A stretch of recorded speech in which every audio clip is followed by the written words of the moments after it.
Okay, and I will see you guys afterwards.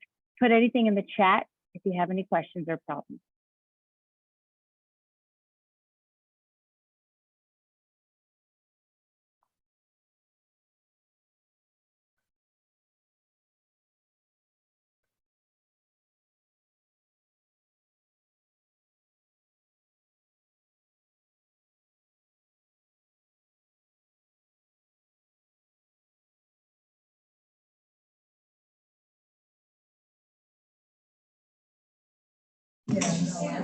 Okay.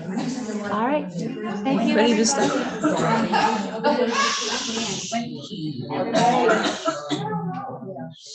I am recording this, and so any noise that you make, any conversation, everybody out there is doing that.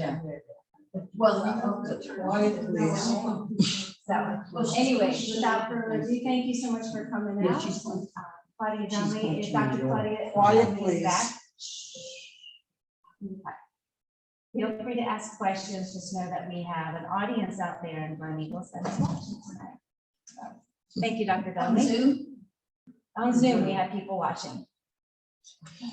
Okay, good evening. I'm happy to be back. A lot of familiar faces.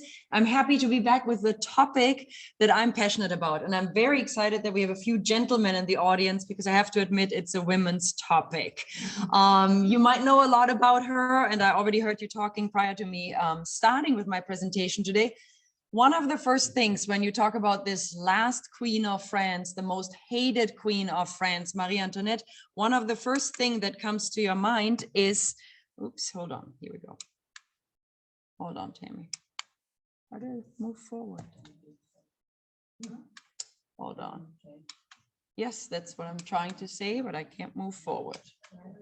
Sorry. Yes, as always. Okay,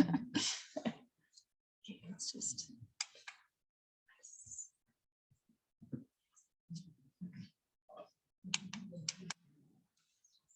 try this.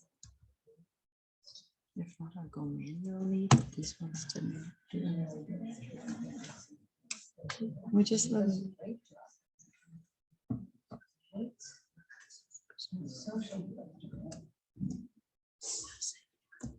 It's like studying. Yes, right?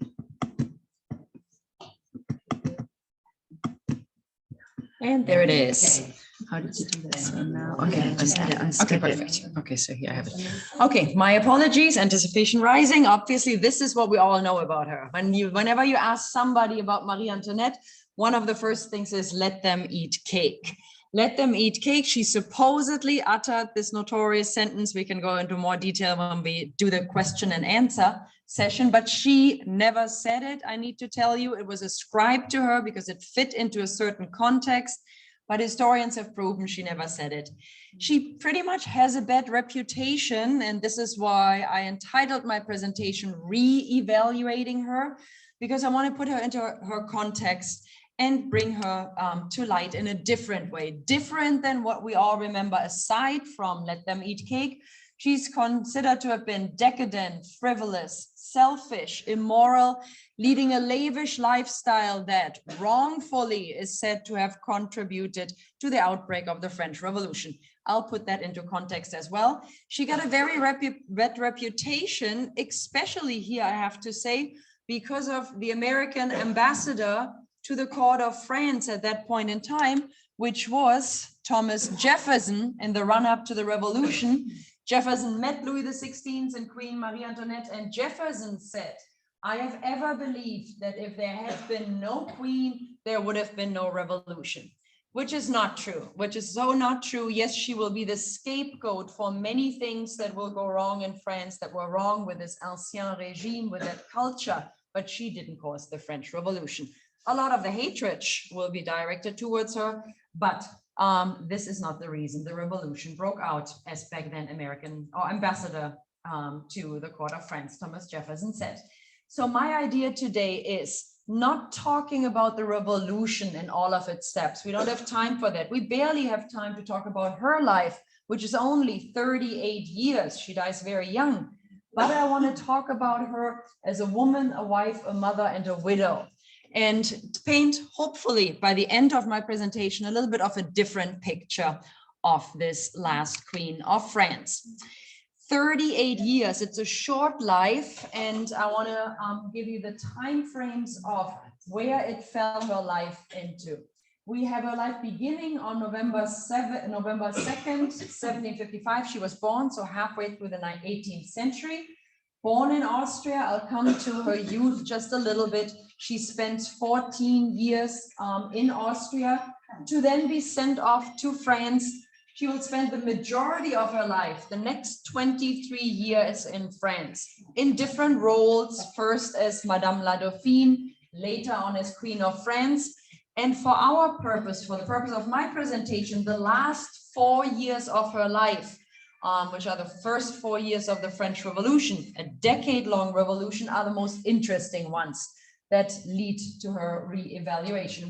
She will be decapitated October 16, 1793, during the Reign of Terror. So 38 years only, being born in the Habsburg Empire. The map of Europe here, Habsburg Empire. She's of the House of Habsburg, born in Vienna, the Hofburg Palace on November 2nd, 1755.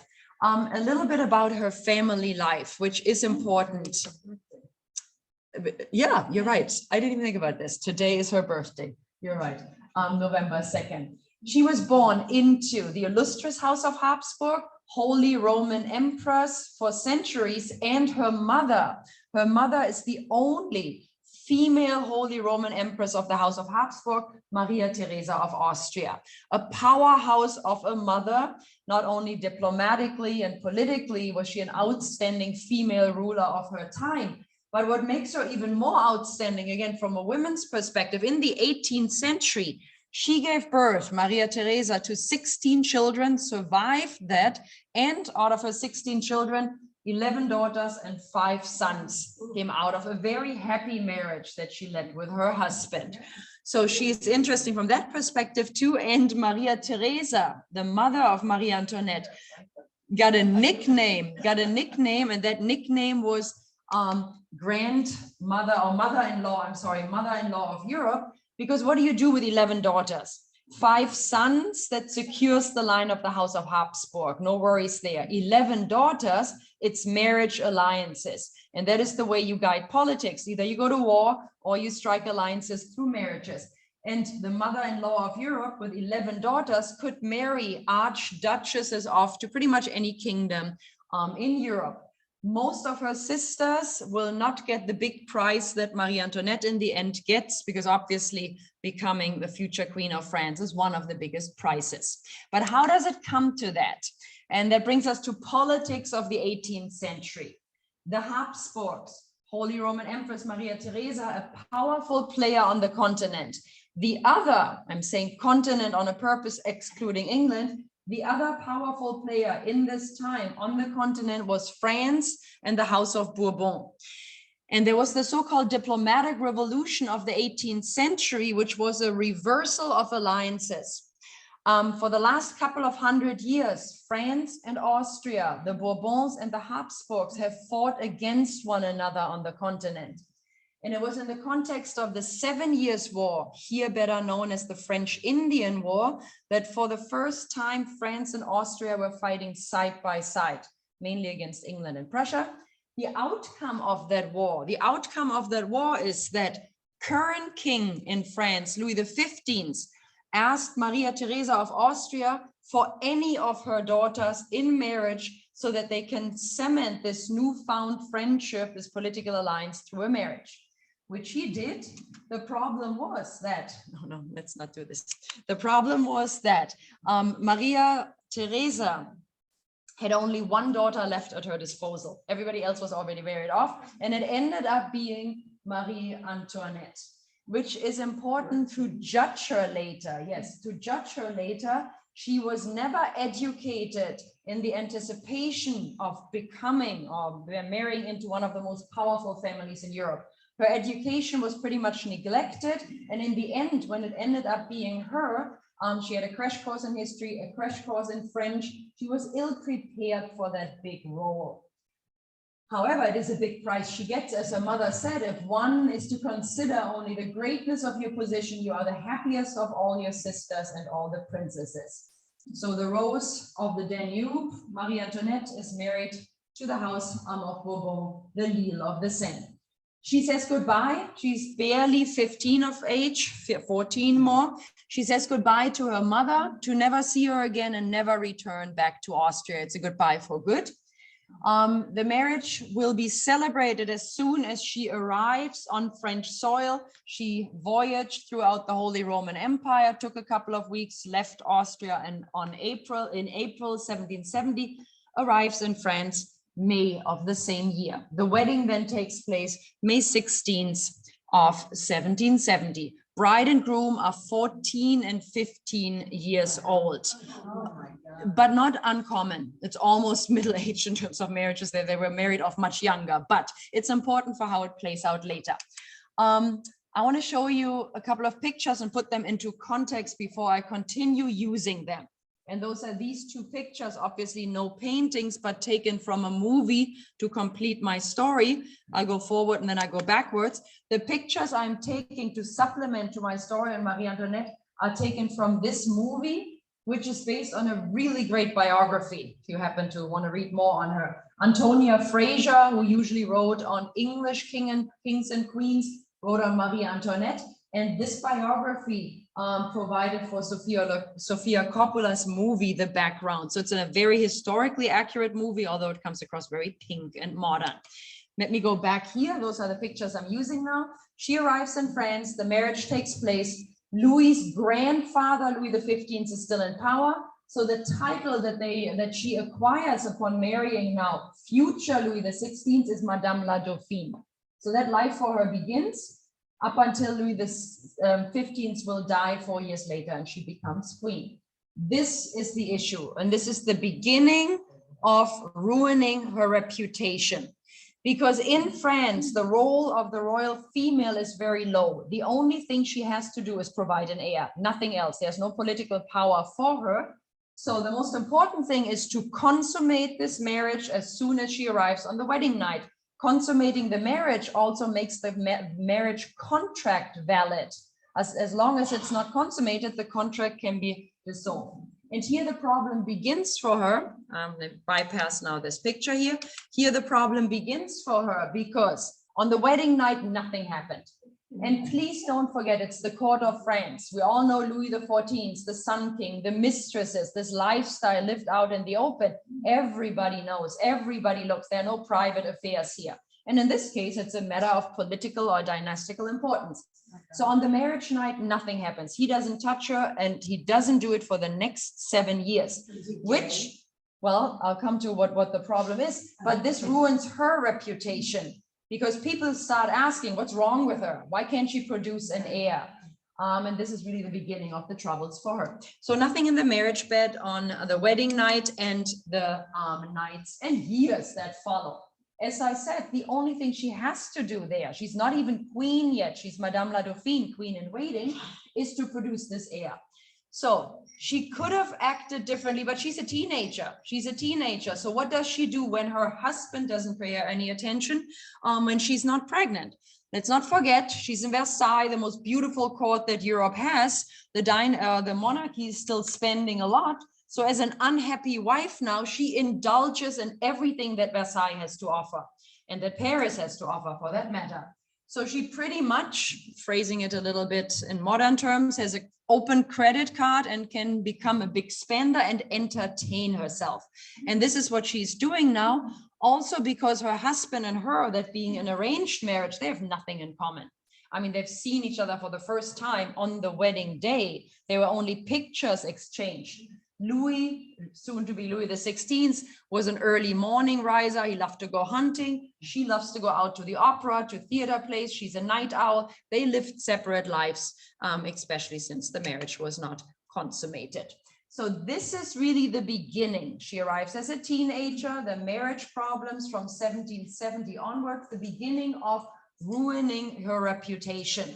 She's considered to have been, again, using from the movie pictures, a party princess. I want to give you some more examples. She's accused of having spent an outrageous amount of money on fashion, ridiculous hairdos, which became the fashion of the time because she modeled them. She gambled, she partied, she performed operas. She spent time away from the palace in Versailles.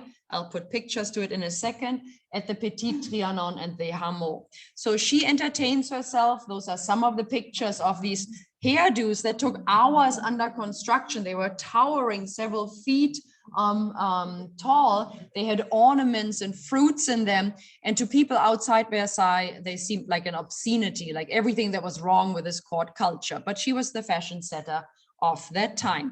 She also didn't like the court etiquette at Versailles, which was very rigid. Her day was very regimented, and she tried to escape. And she did from, here's the main palace of Versailles, the vast gardens. And then on the ground of the vast gardens, we have the famous Petit Trianon, which her husband gave her as a wedding present. So she remodels that and spends time away from court, which in turn again sparks rumors. So if she's not at the palace for the ceremonies, if she's far away, what is she doing and with whom is she doing it? So it's not helping her. She also spent a lot of time in the so-called Les Hameaux, which was a fashion for aristocratic ladies of the time. Since she's really not leaving Versailles, Versailles is a mini city in itself, they had a mock village built there. Mock villages, you can still see them on the grounds of Versailles today, where she and her friends played farm girls, farmhouses with cows and hens, and they had picnics there. They spent their time in the outdoors, in the open, dressed down and enjoyed country life as an entertainment. Again, all of this doesn't help. She's not there representing. She is hiding away, having fun with her friends. Here, a couple of more pictures, a painting of her with her friends, and buildings as they still stand on the grounds of Versailles. As I said, spending time away from the palace, using movie pictures again. She did make good, long, lifelong friendships and friends as well, but it sparks too much gossip. It provides too much grounds for starting to slander her image. Most importantly, with the question of her not getting pregnant, who is the man who gets her attention if it's not her husband? And I need to put one name in. There were many people who were rumored to possibly have been the lovers of Marie Antoinette, but there's one name that always comes up. You see him on the left here. His name is Count Axel von Fersen. What is it? I'll put it up with the next slide. Friend, admirer, or lover. Swedish, Count Axel von Fersen. He's a Swedish nobleman of good birth, comes from a lot of money, strikingly handsome, dashing good looks. He spent time at the court of France, Sweden, his country sent him there, and he met Marie Antoinette before she became queen even. It is proven that they have been friends up until the end of her life. I'll pick up on that friendship. It is also proven because his diaries survive that he was an admirer. He clearly admired her. Whether there ever was a physical relationship has never been proven, but it has been rumored. I'll pick that up later again, but he becomes more important for other events in her life. Count Axel von Fersen, possible lover, one of the many people rumored to take away the time of Marie Antoinette from her husband. All of this, and this is just a couple of things that she did that I mentioned here, sum up to a pleasure-loving queen that was nicknamed. We come to financial problems in France on the run-up to the revolution in a second. The Parisians gave her the nickname Madame Deficit for the way she seems to be spending while the country is in financial crisis and the people are hungry. Horse racing, diamonds, fashion, Petit Trianon, and Les Hameaux. Madame Deficit is one nickname. Another one that is not that pretty is l'Autrichien, which the French term l'Autrichien literally would translate into the Austrian woman, which she is. However, the last part, chien, is bitch in French. So that also was used to slander her. Spending, Madame Deficit, a big spender. So I said, we're not talking about the French Revolution and its financial crisis, but I want to put up the fact here that It is not Marie Antoinette's spending. And yes, she did spend, but it is not her spending that brought the kingdom on the verge of bankruptcy. What really dug France in and brought about this fiscal crisis are wars that France fought, and lost, or was that France supported and could ill afford this support. Which brings me to one of the last wars that her husband, when he becomes king, Louis XVI, will support is the American War of Independence. The French will pay for the American War of Independence, not just money, but troops, navy, and other things. When the country is already in a big crisis, the French supported the American War of Independence, not because there was any liking towards Republican ideas. France is an absolute monarchy, but it was a way to get back at France's arch enemy, Great Britain, get revenge for a war that France previously lost, the 7 Years' War. And it is the spending of these wars that lead to France having the highest debt in Europe by the time, and unable to repay it by the time that the revolution breaks out. Yes, she spent money, but it is not that money that dug France in. Making fun of her, libelle. Libelle are honestly pornographic satire that have been circling around France for forever, pretty much. Yellow press, entertainment. But now with Marie Antoinette, these libelles have a field day, ruining her image. And this is, if you take a talk about her and her image, where she could have or should have acted, but she did not pay attention to the yellow press. She didn't care. But the yellow press talked about one thing here, and it is all about her not being able to produce an heir, her only job. So here she is accused of being a lesbian, says that she had good girlfriends, lifelong girlfriends. So maybe she's a lesbian. Then also, if she's not getting pregnant by her husband, who is she having an affair with? Louis XVI had 2 younger brothers. She was accused of having an affair with the Comte d'Artois, the youngest brother of Louis XVI. And here's just another example of using this term, l'Autrichien here, orgies, royal orgies that she's having at Versailles. Next pictures, please don't get offended when I put them up, but this is what you find on the internet when you talk about their problems, because it is really an issue.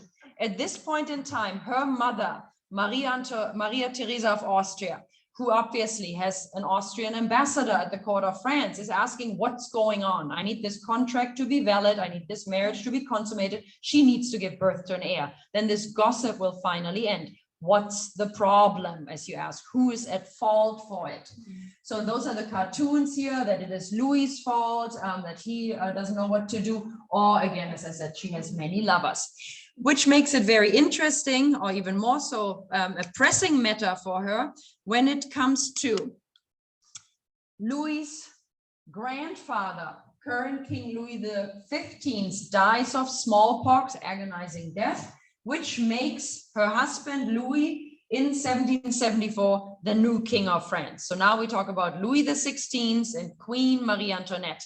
Now she's queen and there still is no heir 4 years into this relationship too. She's a queen consort. I can only reiterate that fact. No political power, no relevance, no importance. Keep that in mind for the revolution later. Truly her only job is preserving the dynasty, which she is not seemingly capable of doing. We have no heir to the throne from 1770 to 1774 when she becomes queen, and then for another couple of years.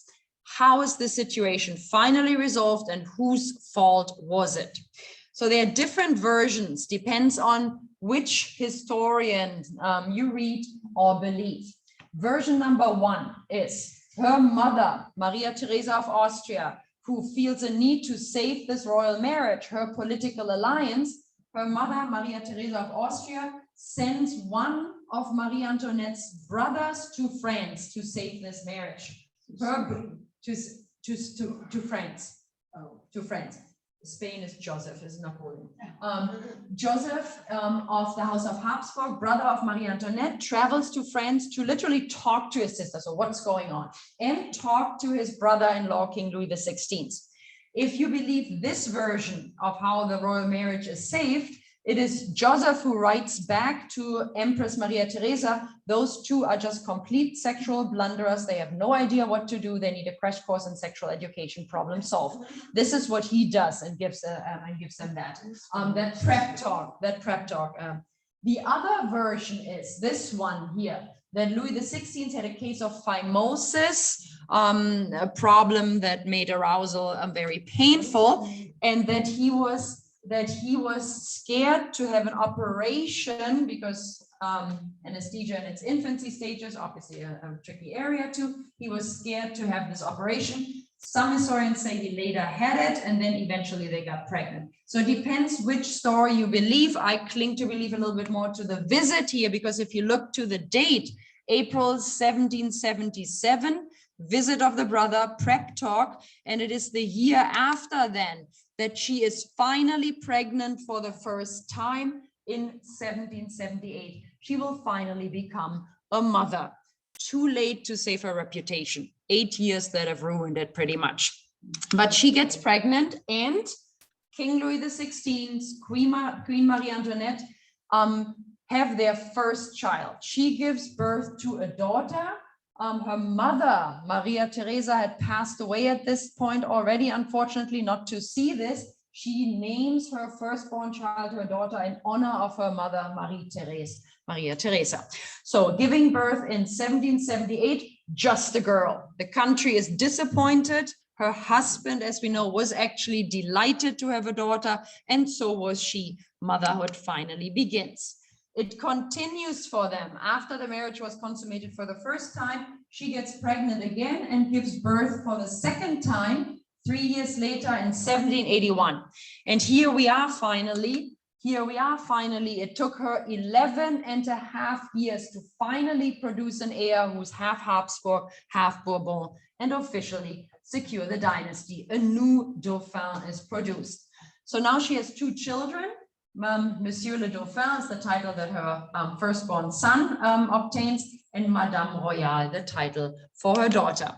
I want to show you something about how she started to change with motherhood. Everything that is lost to people outside the gates of Versailles, people have formed their opinion on her. And yes, she obviously has wet nurses. She has very little to do with her children, but she tries to push those boundaries to be there as much as she can. And we have pictures that show us her change. When before she had outrageous hairdos, fashions, and jewelry and all of this, the pictures of motherhood show her toning it down, being more, in a way, mature and less flashy. A couple of pictures here. All of these pictures, and I want to continue with them to one of her favorite pictures, were painted by one of the outstanding female artists of her time, being this woman that's a self-portrait, Elizabeth Vigée-Lebrun, artist. I took this from the movie again. She became Marie Antoinette's favorite court painter, and all of the family portraits she commissions were painted by Elizabeth Vigée-Lebrun. Here a couple of other portraits just of the Queen, but again, very little jewelry, nothing outrageous, motherhood, and she settled into that. It continues for us and for her with her growing family. She actually gives birth then a 3rd time in 1785, and it's another boy. So now she's got an heir and a spare. So she felt she was done, as childbirth is always dangerous back then. She produced 2 boys, so the line of the Bourbons, of her husband, is safe. However, however, she will get pregnant one more time. Remember, 1785, she gives birth, she gets pregnant the year after again. Louis Charles, 2nd son, 3rd child. I mentioned her presumed lover, Count Axel Fersen, the Swedish nobleman. Some say this child, her 3rd child, her 2nd son, was Count Axel von Fersen's love child. They only base it on 2 facts. The fact that the time of conception, Count Axel Fersen was in France. He previously had left to fight the American Revolutionary War, returned, but he was there when she got pregnant with her 3rd child. And the fact that Marie Antoinette referred to her 3rd child, 2nd son, always as mon chou d'amour, which is kind of my sweetheart, or literally translated my little cabbage, mon chou d'amour, which has a different reason, as I want to show you later. He was born a very healthy and very robust child. Didn't cause her any problems, whereas his older brother, the heir presumptive, sickly child, she was worrying a lot. So that was maybe just giving him a term as their little sunshine, so to say, mon chou d'amour. The king himself, Louis XVI, never questioned paternity. So most likely it was just a friendship and an admiration, and he was not the father of this third child. I said she gets pregnant one more time again, and I said take a look at 1785 when she gave birth. The year later, or not even, she gives birth again. And Marie Antoinette felt the pregnancies were too close together for her to fully recover from giving birth to Louis Charles. And the baby that was born was a girl, her second daughter, Madame Sophie. As you see here, she didn't feel good during the pregnancy as well. There was a lot of stress under which she was. I'll come to that in a second. And the baby girl died before having reached her first birthday. So 4 children in the end, but 1 not even seeing her first birthday. A lot of stress that she was under while she was pregnant with her last child, ruining a reputation. Diamond-loving queen, jewelry-loving queen. There is one affair, one scandal, which could be a lecture in itself because it's such an important topic or interesting topic. It was called l'affaire du collier de la reine, the diamond necklace affair of the queen. She had nothing to do with it, nothing to do with the scandal, which began 1785, goes into trial 1786. It is a difficult scandal with an imposter and a swindler using the name of the queen to procure this outrageously expensive and beautiful and elaborate diamond necklace using the name of the queen. Everything explodes or implodes the scandal later. People will be brought to trial, but the public does not believe that Marie Antoinette had nothing to do with it. They feel it looks like the queen would obviously go for buying such an extravagant piece of jewelry while the country is starving. So this stress that she is under with coincided with her last pregnancy and giving birth to her daughter. Her reputation was even further ruined here. This diamond necklace affair pretty much gave the coup de grace to her image. It's the last step of death. Everybody believed she was involved in this scandal, which is important for us now because the scandal is the mid-1780s. We are really on the road to the French Revolution now. For Marie Antoinette, the 1780s have seen her family growing, motherhood, dealing with motherhood. That was her primary concern. While the 1780s for the country, for people outside the Golden Gates of Versailles, were the road to revolution. The financial problems, the economic problems, starvation, hunger, flour shortages, coupled with Enlightenment ideas, coupled with seeing the success of Enlightenment ideas in action with the American Revolution. So the climate is ripe for an outbreak.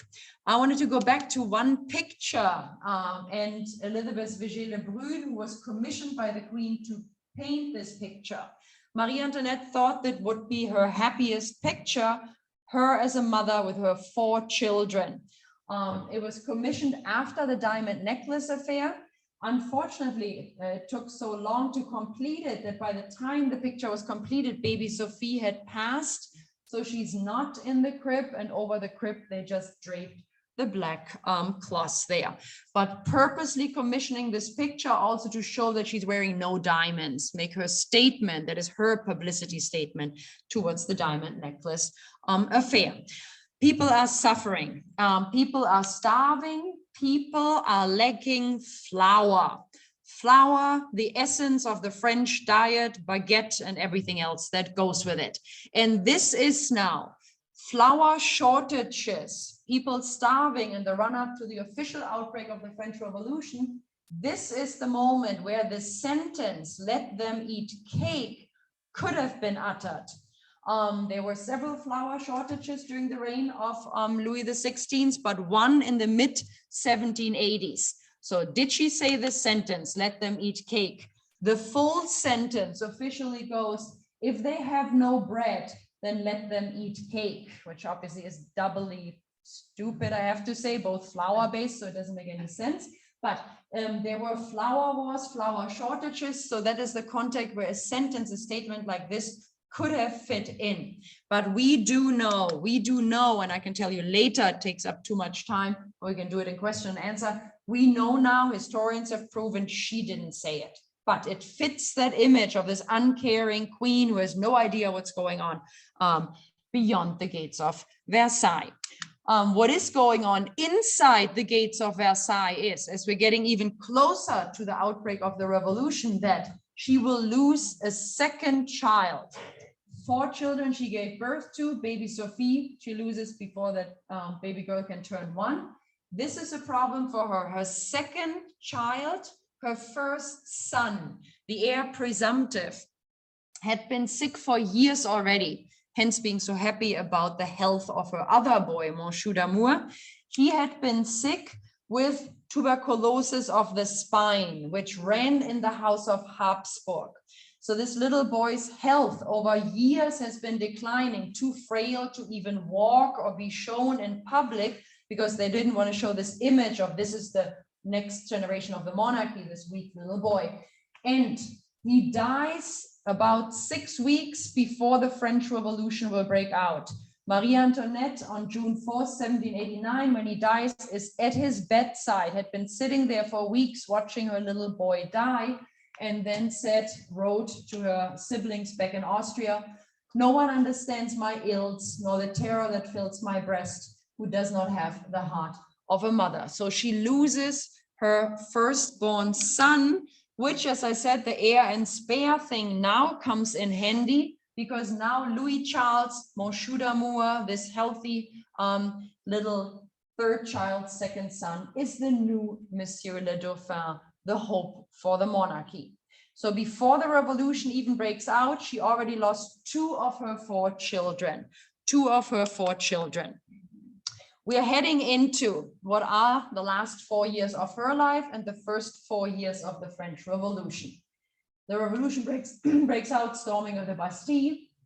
How, why, what happens after? Every question on the French Revolution, I'm happy to answer in question and answer. I'll just keep on going with her story now. The revolution breaks out in Paris with a storming of the Bastille Palace on 14 Juillet, the 14th of July, 1789. July 1789. Yes, throughout Paris, the revolution rages and it spreads into parts of the countryside. However, she and Louis XVI are not affected at all by what is raging in Paris. Versailles is 12 miles west of Paris. There's a physical distance and they are safe behind their gates in Versailles. Up until, it takes a couple of months, up until October of the same year, October 1789, when, although there are changes underway with the revolution, abolishing parts of the Ancien Regime, drafting beautiful new documents in the early phase of the French Revolution, but people are still hungry. That problem isn't solved. So it is on October 5th, 1789, that women in Paris, market women who have their families starving, are so upset that they launch what is remembered by history as the Bread March of Women, marching from Paris to Versailles to petition the king to open up the flour depots of Versailles and share with the people. So what happens here is, as I said, her character is interesting because she didn't have to do anything other than produce a child. She lived a happy and sheltered and privileged life, but that will change with the revolution now. We will see her stepping up and the challenges will get more severe and severe. And she shows with every step of the way a more steely character. And the first showing of a so-called sang-froid, to be cold-blooded and to be reacting under stress or duress, comes with this Bread March of Women. Because what ends up happening is all these women, and there will be over 1,000 of them on the gates of Versailles on the night of October 5th, they will start storming the palace because the king doesn't pay them any attention. And they are so upset, these women, that they want the head of Marie Antoinette. All they're out for is blood at that point in time. storming her bedroom. She survives the night, her family survives the night, but how she handled herself when under attack, how she took care of her family is, as historians say, one of the first signs she can step it up now under pressure. What ends up happening after this bread march of women, which led to nothing in terms of flour or solving the situation, but it is important for us as the next step for her, because this is goodbye to Versailles. What the revolutionaries and these women decide now is we need to take the royal family to Paris to keep a watchful eye on them. So relocation of the royal family from Versailles to the Tuileries Palace. We all know the Tuileries Gardens today in Paris. This palace, the Tuileries Palace, burns down in a different revolution later end of the 19th century. But this is the new residence of the royal family. Not bad. It's from one palace to another palace, but a little bit smaller already and under the watchful eyes of the revolutionaries. Family changes. Louis XVI, her husband, doesn't deal well with this. He's depressed, he's apathetic. She is the one who already starts stepping in, and she is the one who is negotiating with revolutionaries, trying to secure the position of her husband and hopefully her very popular young little boy, Monsieur d'Amour, as the revolution goes through different phases. 1789, the bread march and the relocation to the Tuileries Palace. Now we are 1791. The revolution continues. Revolutionaries are drafting a constitution for a constitutional monarchy. They still want to keep Louis, just turn him from an absolute monarch into a constitutional monarch. However, it is Marie Antoinette who decides this is not for us. We need to do something. So she takes action, Marie Antoinette, and she has a plan with her friend and admirer, Count Axel von Fersen, and that plan is to leave France. The royal family should flee France, make it across the border into Austria, rally up support from her family, and come back and crush this revolution. So she organizes all of it here, and it is unfortunately known as the failed flight to Varennes. Varennes is a border town. They make it out of the Tuileries Palace and out of Paris. Count Axel von Fersen himself drives the carriage out of the city with the royal family in it. And then they make it across French countryside to the city of Varennes, where they will be recognized as king and queen, stopped there, and then forced to return to Paris the next day, which is even worse for the reputation now, because now you're talking about a fugitive king, a king who pretends he's in favor of the changes that the revolution is bringing, but in essence wants to leave France and crush this revolution. So the popularity of the king is down, but even more so Marie Antoinette. This cartoon shows Louis as a pig. He loved to eat. He got really fat and obese. Eating is his way to compensate with stress. You see he's on a leash because obviously the one behind who is guiding him, the mastermind, is Marie Antoinette. So she is the mover and shaker. A lot of the blame for this failed attempt to leave the country falls on her again. Popularity of the royal family is down. How does it change the royal family, husband and wife again? As I said, for Louis, once they returned to the Tuileries Palace, they are still after this attempted escaped return to this Tuileries Palace.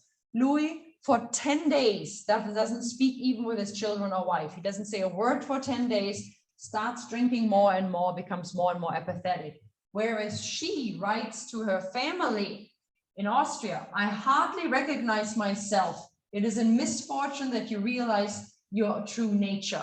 What she does now is, and revolutionary wars are beginning around this time, she taught herself to read and write in code, and any military secret, anything she hears, she passes on to Vienna, which is treason. I'll come back to that later. Nobody knew it at that point in time. But she is trying to get something going. She is the one in contact with foreign powers, especially because her other concern was this: the only hope that remains to me is that my son can at least be happy. As the revolution becomes more and more radical and the royal family more and more unpopular, she hopes she can work something out that her son might be accepted. So she is really a true hard worker, and she is hoping that the foreign powers are the only ones that can save us. So she's actively trying to form an alliance of countries, including the country of her birth, Austria, to do something and crush this revolution. So I already said revolutionary wars are on. They begin in 1792. Not saying too much about the wars itself, but when wars break out in 1792, it is Marie Antoinette's country, Austria, and its German-speaking neighbor, the Prussians, the Austrians and Prussians, raised armies and are heading towards France. I'm coming to the next event. So what Parisians hear is that foreign armies are on their way to France, foreign armies that they feel Marie Antoinette encouraged to come, that they are on their way to crush the revolution. And that leads to the next big event and the next big step in the royal family's life. With Austrian and Prussians marching towards the Kingdom of France, it is on the 10th of August, 1792, that another upset mob in the city of Paris now storms the Tuileries Palace. The revolutionaries coming close. Here's Marie Antoinette with her daughter and her son. This woman is Marie Antoinette's sister-in-law, the younger sister of Louis XVI. I mention her later again. There's an orgy of bloodshed, massacres, and all of this. The royal family does survive, but it's a big turning point after the storming of the Tuileries Palace. It is decided, because there's also at the same time success on the battlefield for the French armies, it is decided that the period of a constitutional monarchy, the period of having Louis XVI as the head of state is over. France should become a republic. So with France becoming more republican, swinging more to the left, there's a big change now for the royal family, and that is true imprisonment. After the storming of the Tuileries Palace, the royal family will be relocated to the so-called Tower of the Temple. While the Tuileries Palace was here close to the Louvre, you go to the temple up here, the right side of the River Seine. Here is the Tower of the Temple. It is this building. All of this is the temple structure. But the tower is the important one, because it is this tower that will be the prison for Marie Antoinette and the remaining part of the royal family, the temple prison. Today no longer standing in Paris, because it's the last place that Louis XVI was before he will be decapitated. Later on, during the reign of Napoleon, when Napoleon's regime becomes more dictatorial, more authoritarian, people are pilgrimaging to this place as the last place of the royal family, and it is Napoleon I who has this temple prison razed down because of that. Last phase, or coming towards the last phase here, 1792 to 1793. In the temple prison, who do we have here? I just need to list it. We have Marie Antoinette, Louis XVI, her oldest daughter, and her only remaining son, and her sister-in-law. So we have 5 royals there. And it is an interesting period, as scary as it is. It is for the first time that they are forced to stay all together in the same apartments. Never happens for royalty. So there is an atmosphere of family life. She has never been that close or that involved with her children. There's nobody else. It's those 5 royals and guards there. So it's an intensive time of family bonding under this duress of what might happen to that as the revolution turns more radical. As the revolution turns more radical, while the royal family is now imprisoned, as I said, success on the battlefield, turning point was the so-called Battle of Valmy. For the French Revolution, it's the equivalent to the American Revolution's Battle of Saratoga, a big turning point, which led to France being proclaimed to be a republic and ending the monarchy. So now you have a monarch in prison who is no longer needed because his country is a republic now. So what happens to Louis then, Louis XVI? It is December of 1792 that the king was first separated from the remaining part of his family. This intensive period ends. Now it's just the 2 women and the 2 children.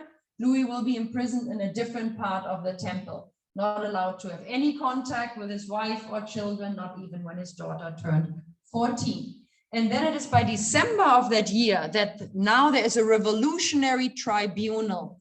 And this revolutionary tribunal indicts the king on many accounts, one being he was a fugitive king, the flight to Varennes. So the trial of former King Louis XVI, now just referred to as Louis Capet, begins December 1792 and ends roughly 6 weeks later, 1793. I want to say a few words on the trial because Marie Antoinette will get a trial too, but a very different one. This trial is almost 6 weeks long. Louis XVI got a lawyer, got a defense lawyer by his side. It seemed like a real trial. He could put up a defense. We already know the verdict, and little did he know that it was pretty much a foregone conclusion. The verdict will be after 6 weeks of trial, the king has to die so the revolution can live. Louis XVI is supposed to die under the blade of the guillotine the following morning. So therefore now he's finally allowed on his last day, or last night, I should say, to see his family again and say goodbye to his wife and children. They hadn't seen each other for a couple of weeks here. It's a very teary goodbye, as you can imagine here. And it is interesting to look at their relationship at this point in time. They've been married for over 2 decades. Yes, an arranged marriage that was a loveless marriage in the beginning and with all the starting problems of a family. But after it had been consummated, after they had their children and with the hardship of the revolution, it can hardly be called a bad marriage anymore. They really grew together. So it's a horrible goodbye that's seen here, leaving his family obviously to a very uncertain future, hoping there is one at all. Louis dies on Place de la Concorde. That is what it would be today here. Back then they called it Place de la Révolution, where we had the guillotine standing. It's a big spectacle. Former King of France is going to lose his head on the 21st of January, 1793. So the king is dead, and as far away as this is from the Temple prison, the cheering of the crowd announces to Marie Antoinette that she is a widow, that her husband is dead. So now who remains in the Temple prison? Marie Antoinette, her sister-in-law, and her daughter and her son. Here's a picture of them: Marie Antoinette, Madame Elizabeth, only for the story important, her sister-in-law, the Dauphin, Mon Chou d'Amour, Louis Charles, and Madame Royale, her firstborn daughter, Marie-Thérèse. So what happened after her husband died, and those are wax figures of Marie Antoinette, she's referred to as the widow Capet, bowed down with a grief that went too deep for words. She's already sick. We are nearing the end of her life here too, grieving over her husband, unsure what the future holds, only to face then as a mother the next cruel step, roughly 5 months after her husband's death. And that is that the revolutionaries are deciding she should be separated from her little boy. The little boy should be taken. And the reason being is that when Louis XVI, he was no longer king, but when he died, nobles that had left France, émigré nobles, including the brothers of the king outside of France, hailed this little boy to be Louis XVII, and that put him straight into harm's way. Little King or Louis XVII, Mon Chou d'Amour, Louis Charles. Marie Antoinette never referred to her son that way because she knew that it would put him in harm's way. So that didn't do him any good. And it is then in the summer of 1793 that her son will be taken away from her. It is announced, he's only 8 years old. It is announced that from now on he should be kept in a different part of the Temple prison. The scenes as they unfolded and the pictures that we have, I find heartbreaking for a mother because she thinks and assumes it's going to be a goodbye for good. He literally had to be ripped out of her arms. Accounts that we have there is that she was fighting in a corner trying to protect him for over an hour, but obviously overwhelmed by manpower. A screaming, crying boy taken out of her arms. For her to never see this boy again, with a horrible fate for a little boy just because he was of royal birth. He was kept in solitary confinement in a different part of the Temple Tower from the time he was taken up until almost 2 years later, when he really dies of abuse and neglect. Abuse and neglect. She hears her son crying. She hears her son screaming. It's only a couple of floors apart.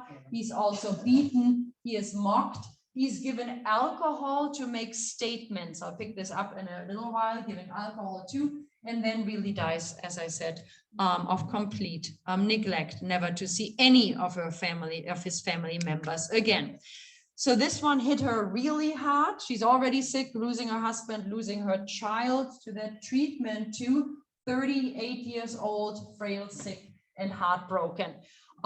She was, as it was said, standing on one window in the temple prison that gave her a look on the courtyard, or a little look on the courtyard, and her son was allowed every day 1 hour outside to play, and she was standing there. She didn't know when it was, a whole time, just to get a glimpse of her child. But that's not it. It continues for her. The important thing now is, with the king being dead, bless you, and the country being a republic, there's no use for her. There's no use for her in a sense. She doesn't hold any political power. They already took the little boy. She could be sent back home. She could be a prisoner exchange. She could be sent into a convent. There is no need to go further with her. But she is so hated that the revolutionaries want more. And more is that it is decided by August 1793, she's supposed to be relocated from the temple prison to this building here, which is called the Conciergerie. I'll show it to you with more pictures. Here's the temple prison. She's taken out of the temple prison, not allowed to say goodbye to her son, says goodbye to her daughter and her sister-in-law, to be taken here to the temple prison, which back then was really death's antechamber. Anybody who entered the Conciergerie, the way out is to Place de la Révolution and the guillotine. It's still standing today, this building, and you can actually go and see the cell of Marie Antoinette. But this is where she was relocated to. The last queen of France. This is a recreation. If you would go there today in Paris to La Conciergerie, you see the Fleur de Lille wallpaper here. She had a tiny desk, a bed, but she was really guarded 24/7. I mean, she always was in public life, but this is extreme. In her cell, actually, guards were actually selling tickets, if you want to take a look at the last queen of France, out of sympathy or notoriety. Why is she in the temple prison? Because now she awaits her trial. Mind you, this revolutionary tribunal, we are reaching a period during the French Revolution that is the bloodiest phase of the French Revolution, also known as the Reign of Terror. It's basically the executioner never gets a break and everybody's sent to the guillotine. Through the revolutionary tribunal, but this revolutionary tribunal is a sham tribunal. But her trial begins on October 14, 1793. October 14, 1793. Public trial. The courtroom is packed because now everybody wants to come and see that hated woman, l'Autrichien, most hated public figure.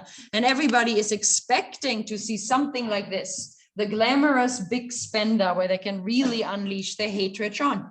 And much to everybody's surprise, a frail and sick and unassuming woman enters the courtroom. So there was an immediate sensation when she walks into the courtroom, and people are already disappointed. Really, this is it, this old heartbroken woman, pretty much. So the trial begins then. The trial begins by the Revolutionary Tribunal. And what do you charge her with? She doesn't have any political power. What are the charges against her? Bringing me back to this libelle, the yellow press that I mentioned.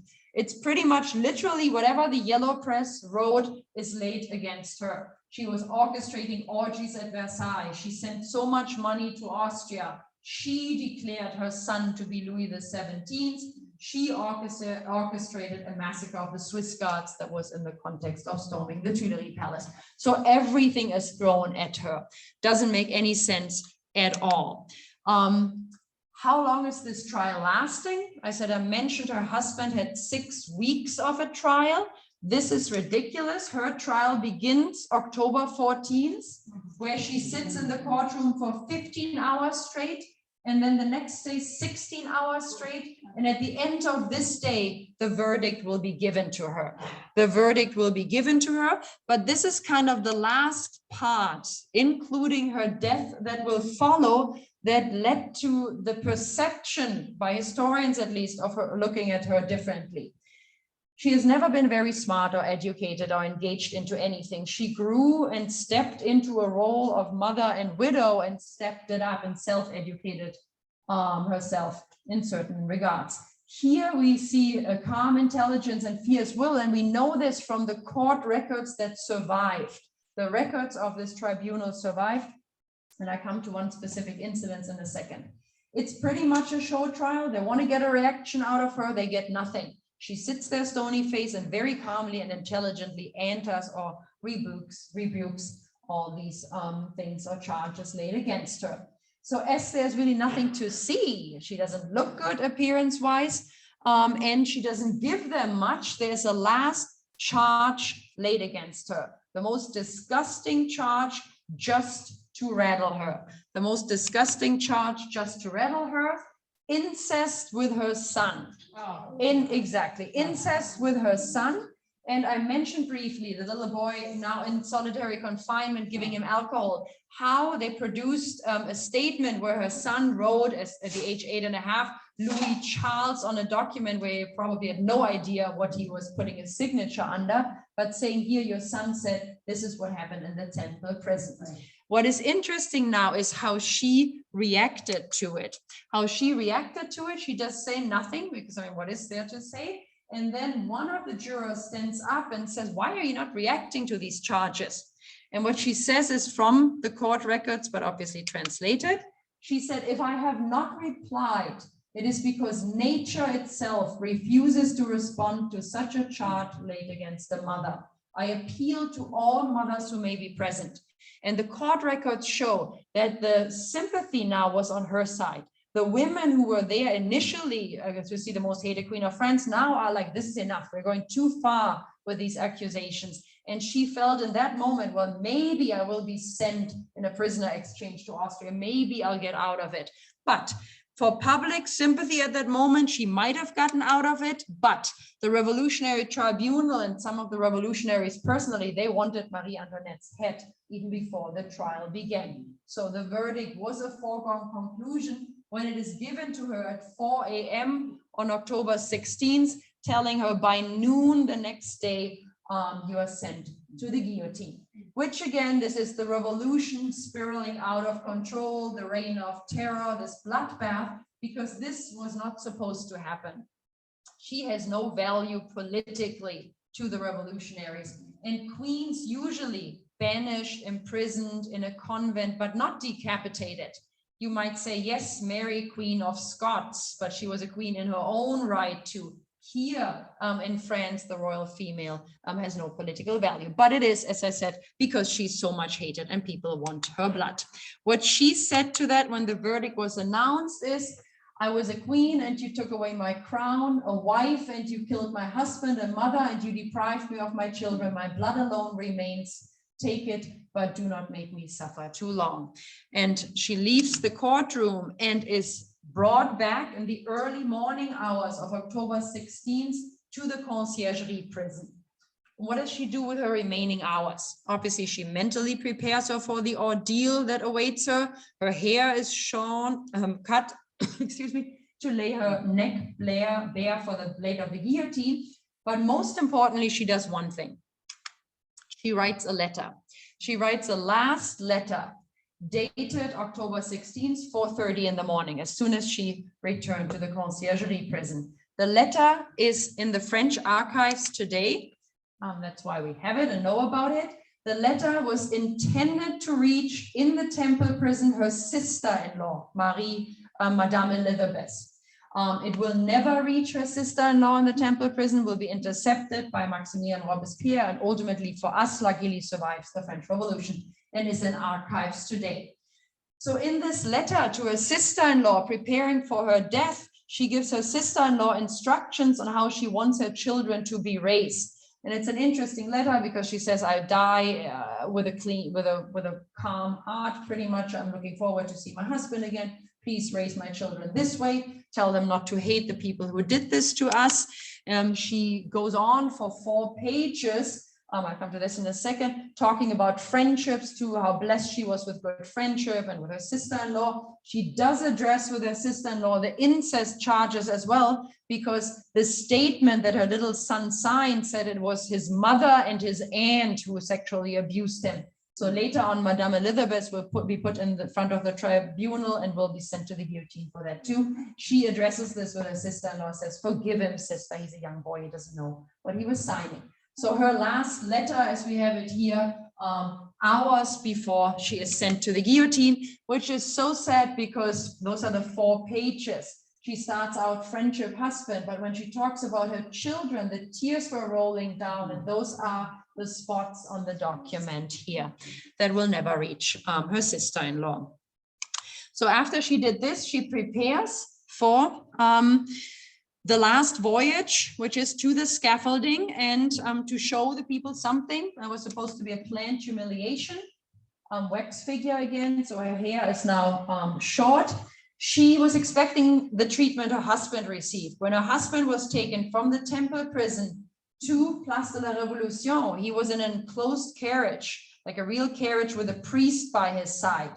She was expecting the same, but first of all, her hands are bound. She's already weak. She had 2 full days in the courtroom, barely got anything to eat.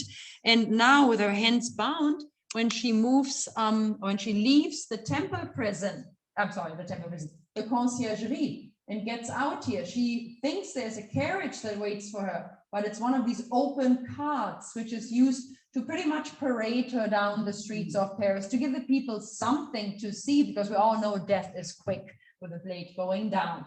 So, and this is also something that cemented her reputation to the end, how she undertook this last journey from the conciergerie prison to Place de la Concorde, which should be a very straight journey along the Seine River. But again, to give people something to see, the carriage made a long trip here where everybody, whether you liked her or disliked her, nobody could take away from her that on this last voyage through the streets of Paris, people shouting all sorts of things at her, she was showing incredible dignity and extraordinary courage, not flinching an inch. Others transported to the guillotine, different scenes. This is a very famous sketch of her. I'll come to the artist in a second, but it shows her straight and erect, face with no emotion, the hair gone here already. Austrian observers were there too to report back, obviously, to her family, how this all played out.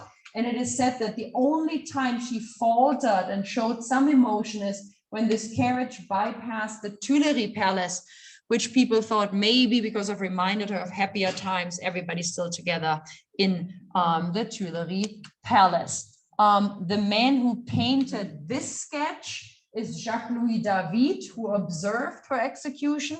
Jacques-Louis David is later on Napoleon Bonaparte's most favorite painter. All the pictures, Napoleon's coronation or Napoleon on a horse mounting the Alps, this is by Jacques-Louis David, but here he is sketching. So prolonged humiliation can in the end only damage those who try to inflict it. As I said, everybody says dignity and courage on her last voyage to the scaffolding, where she then steps out and goes up here too. And it is said that the priest who was there said, "Madame, this is the moment now to arm yourself with courage," to which she replied, "Courage. The moment when my ills are going to end is not the moment when my courage is going to fail me." From here on, we obviously know it's all very quick. You are buckled in there, the blade goes down, the head is showed to the crowd, and it is 12:15, Wednesday, October 16th, 1793. And the last queen of France is dead. Jacques-Louis David followed that procession and also had the sketch of the head of Marie Antoinette when it was shown, which is almost the end of my presentation, but I want to give you a few other things before I wrap it up here. She was back then, her body and the body of her husband who preceded her in January of that year, they were thrown into mass graves. There's no royal burial. There's no more monarchy. Nobody cared. However, if you go to Paris today, you can visit the grave of Louis and Marie Antoinette. You would have to go to this Basilica de Saint-Denis, which is the burial place for almost all French monarchs. You see a statue of Louis and Marie Antoinette on the upper level, and then you would go down to the catacombs to see their graves. How did this happen? From mass grave to reburial. And it's such an incredible story, but true. You need to fast forward. The revolution passes its bloodiest climax, has a conservative backlash. Napoleon comes to power, rise and fall. After Napoleon's second abdication, who rules over France? The Louis XVIII and then Charles X, the younger brothers of the decapitated king who were outside of France. So there's a Bourbon restoration. And during that period of the Bourbon restoration, the bodies of Marie Antoinette and Louis XVI were retrieved. And that is the incredible story. How did they find in a mass grave the right bodies? When those bodies were dumped, January of 1793 and October of 1793, there are still people that have sympathy to the monarchy. They obviously not show it. But there was really a lawyer who lived close by that particular mass grave who watched where they were put in, planted things there, helped with exhuming them later. And Marie Antoinette could be identified because she was pretty, but she wasn't beautiful. She was identified because the Habsburgs have one other important trait seen in many portraits, and that is a big upper jaw that comes out. The upper jaw sticks forward, which in profile is not very pretty. Most of her portraits there are from up front. You could see that specific Habsburg jaw. There were pieces of clothing there and here, and then the location too. So there is a reburial too. After dumped in mass graves, now they are in Basilica de Saint-Denis. You go down to the catacombs, and there you would find the grave of Marie Antoinette of Austria, Queen of France and Navarre, 1755 to 1793, which brings me to then re-evaluating. And this, bless you, although it's only 38 years, I rushed through her life. There are many more parts here, obviously. But most hated Queen of France, at fault for the revolution, scapegoat as a foreign princess, scapegoat for everything that went wrong in France. Not saying that she was not without fault. Yes, like all of us, plenty of faults. Hers were unquestionably pleasure-loving, and in the pursuit of her pleasures, she was very extravagant. She did spend, but it was not that money. She was a product of her time. She was raised to be just what she was. She was never a trailblazer or anything outstanding, but she stepped it up towards the end in the capacity of, as I said, woman, wife, mother, and widow. And there's also the question, this image that we all have of her, let them eat cake and so on, Madame Deficit. Maybe this can all be attributed to this early phase of a very unhappy marriage. This is where she ruined her reputation. She changed later. Motherhood changed her, but it is too late to be seen by other people. Their minds had been formed. I was expecting you to ask me this in the question and answer, so I just finish it quickly and then we do question and answer. What about her children? What about her children? You already know about her son. I just want to show you the last pictures to it. Solitary confinement, and then Louis XVII, as they called him, on the outside, dies in 1795. Here's a picture, the idea that Prince leaves the Temple prison, finally reunited with his mother again. There's one incredible story to it, to the lost Dauphin and pretenders. Because when the Bourbons return in 1815 in the form of Louis XVIII there, many people, many men step forward claiming they are the young lost Dauphin Louis XVII. Kind of similar to the situation with the Romanovs later, 1917, Anastasia or Tsarevich Alexei, pretenders. We know in this case, as we know with the Romanov case as well, everybody who stepped forth claiming to be the lost Dauphin was just that. One of many books written on him, on Louis Charles. Incredible journey, but true. How DNA solved the mystery of the murdered son of Louis XVI and Marie Antoinette. We are going back to Basilica de Saint-Denis and where his parents are in the catacombs. So we're zooming in the next picture on one of these niches in the catacombs there, where since, so incredible but true, since 1975, there is this urn here, which has the inscription in L and Louis XVII, and has something in it, which is a heart, at this point in time, heart as stone. found its way into the catacombs here. How that journey is so incredible. There was an autopsy performed on the little boy in prison. There's a tradition of separating royal hearts from bodies, that physicians smuggled this heart out of prison, and then it becomes like an odyssey, but a true one. Eventually this heart finds its place there. DNA, how DNA resolved this mystery, matching with, there were some relics of Marie Antoinette, like a brush with some hair on it, and other female descendants of the House of Habsburg. DNA analysis were undertaken on that heart, matching it with Habsburg relatives, and it was proven that this is the heart of the boy who died in prison. Everybody who pretended to be him was just that. And France, now being on its 5th Republican regime in the beginning of the 21st century, had the last royal burial and officially laying Monsieur d'Amour Louis Charles to rest. That is the story of her son, her daughter. 2 minutes and I'm done, and thanks for your patience. But this is her daughter, her firstborn child. Her father is dead, her mother is dead. Her brother is taken away, her brother dies. Her aunt, Marie Antoinette's sister-in-law, is the last one that she is together within the Temple prison until she gets ripped away from her niece here and is also decapitated. She lingers on in the Temple prison up until 1795. The revolution is in a conservative backlash phase now. There are negotiations for prisoner exchanges between Austria and France. And in that context, her release is negotiated. Her release is negotiated. I just want to say this for the remaining part of her life. Nobody knows what happened to a teenage girl alone in the Temple prison, plays into her life as it continues. So she begins her life as an émigrée. She's allowed to go to Austria, hooking up with her mother's, meeting her mother's family. She has never met the Austrian relatives. She doesn't speak the language. She hates it in Austria, and she is very psychologically damaged. So the Austrian stay doesn't last too long. She wants to reunite with future Louis XVIII and Charles X, those Bourbons in exile. And this is where they meet up then too, in exile. And it is decided, not uncommon, that cousins marry cousins during that time. But it's decided that Marie Antoinette's oldest daughter, only surviving child, surviving the revolution, marries her first cousin, her uncle's son, Charles X's son, which makes her in the end Madame la Dauphine, just like her mother had been. And her relationship with her cousin will produce no children.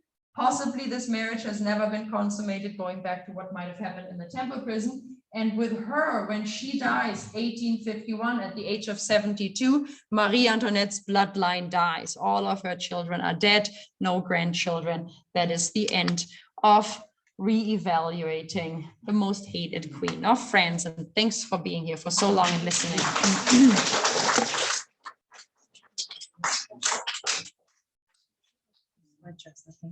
Anybody have any questions? I have a question. You mentioned the first 7 years that they did spray mostly.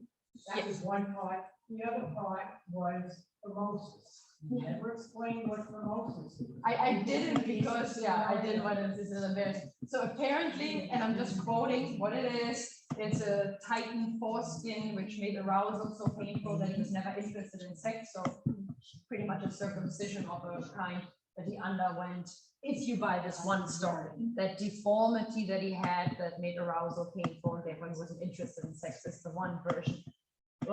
Which, as I said, has been, now that we're talking about it, the less likely version of what the issue actually was. Because I said that Louis XVI loved to go hunting. That was really his passion, locksmith and hunter.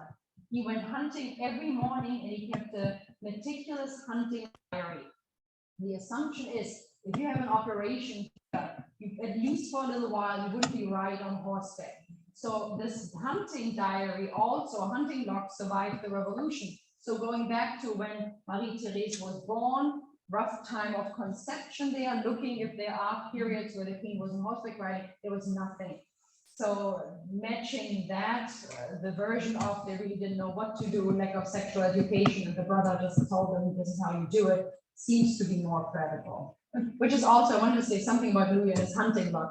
When you think about Louis XVI and the French Revolution breaks out on July 14th, there's always this notorious statement that he said, rien. So when the French Revolution happened out, oh, rien was his diary entry. Well, that diary was not a diary, it was a hunting log. And the rien, nothing, referred to his hunting in that morning of July 14th. He was done by midday, the Bastille was stormed on at 4 o'clock in the afternoon. So the rien doesn't show him not comprehending what's going on. It refers to something different. Hunting diary. What does phimos mean? It's just that, what I just said. Phimosis, is that what we talked about? Yeah, it's this deformity he had that made arousal painful. A deformity? Yes. Don't make me go into more detail. Exactly. Not one glass of wine, please. Anything else? No, I still don't. I'll tell you in a second. Anything else? Well, thank you so much, all the gentlemen, for doing the wonderful work. Thank you. So